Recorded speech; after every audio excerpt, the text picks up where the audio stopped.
for the audience and for you. And basically, the lie detector test, did you cause any of your daughter's injuries? She answered no. She told the truth. I don't need a test to tell me that you failed your daughter.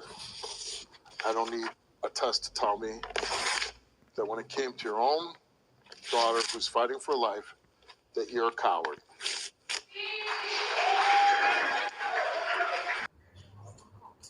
The police show up. They were outside. I seen it from the window. So you couldn't go to the window and say, help? It was 3 stories high.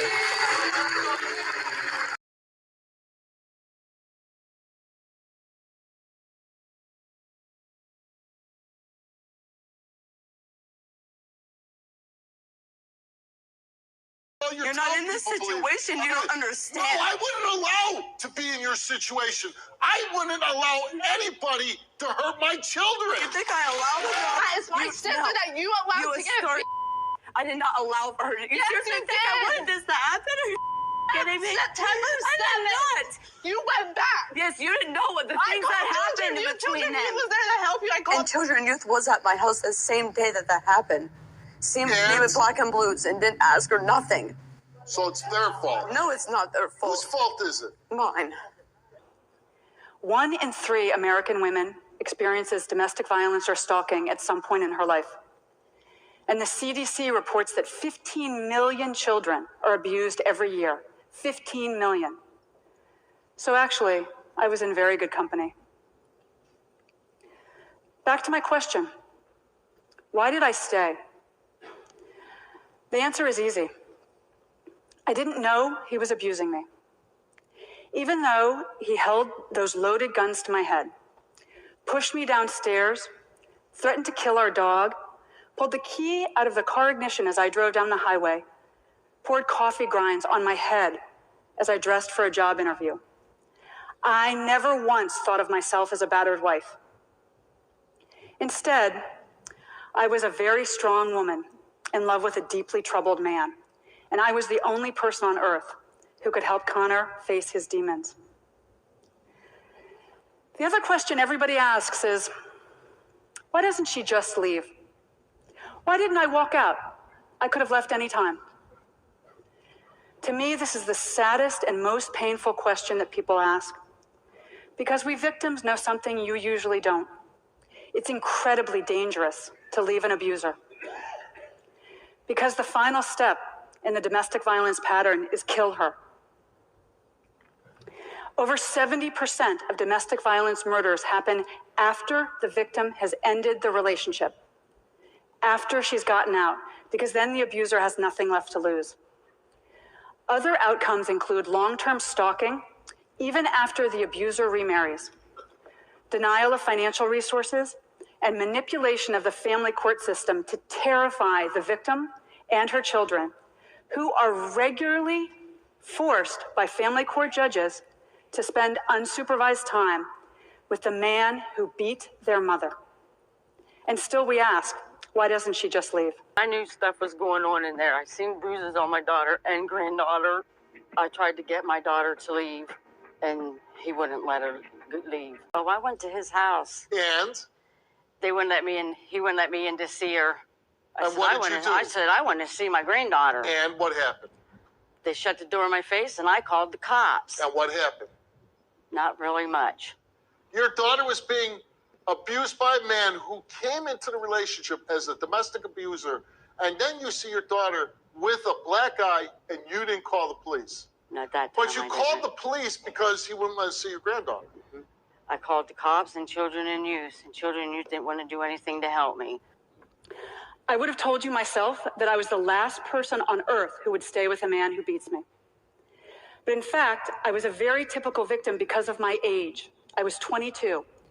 And in the United States, women ages 16 to 24 are 3 times as likely to be domestic violence victims as women of other ages.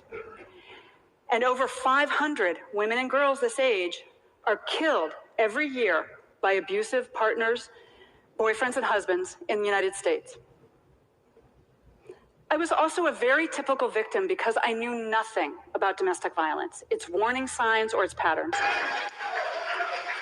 I don't need a test to tell me that you're one of the most miserable mothers. Thank you. You're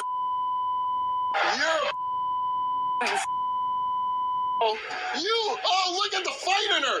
That's the fight everybody wanted to see when you had your daughter. That's the fight. Yeah, look at, she's pushing the door. Yes, because you're when you were with that guy. Yes, and I got kicked out of me every single time. Where was that fight And I then? did try. I did try. No, and all they did was give me air to get my daughter You didn't injured. say anything. Yes, because it Not a was word. me. You didn't do That was anything. my fight between All this him and fight I. that you were doing, Yes, that was should have our been doing fight. it My then. daughter had Now nothing your to do daughter with it. might die. My daughter, no, she's not going to die.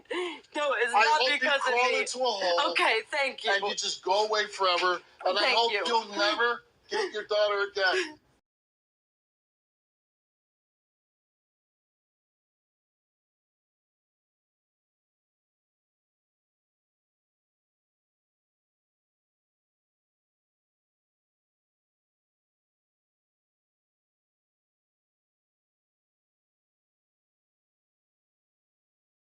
If you really loved this young woman, right? If you really loved her, you would leave her.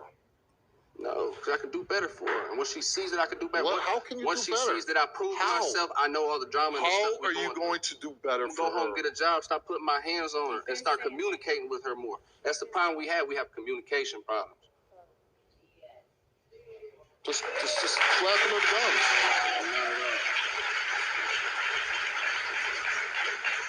Talk is cheap, right? Yeah. Talk is Actions real is cheap. way better than talk. Yeah. And all your actions are just leads to physical violence, right? Yeah. So with Samantha's sentencing coming up, what are your kind of like hopes or thoughts on that? Well, I'm hoping she gets more than what Jared got, but the reality is she probably won't.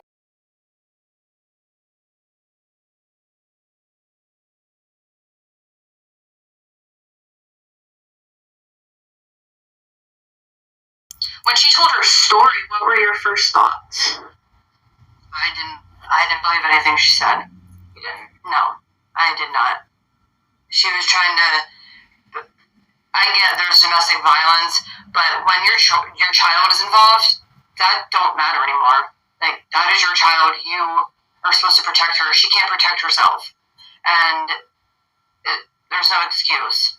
There's none.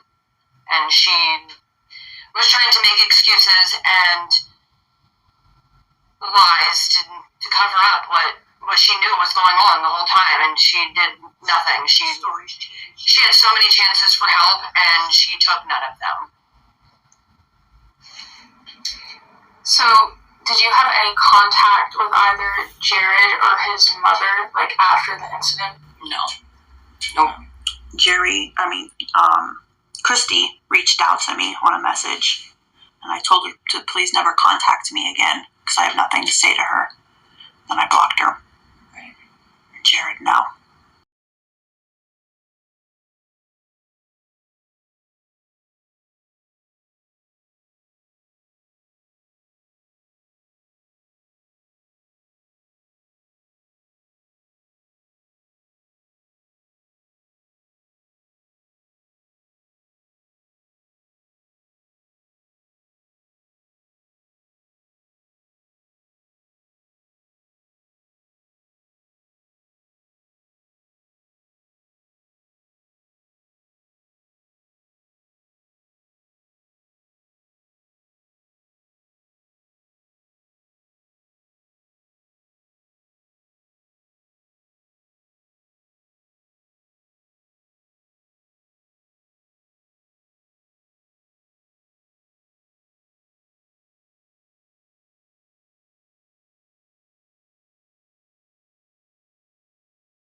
prison due to the lie detector test from the Wilkos soap that she's been accused for killing her baby and stuff.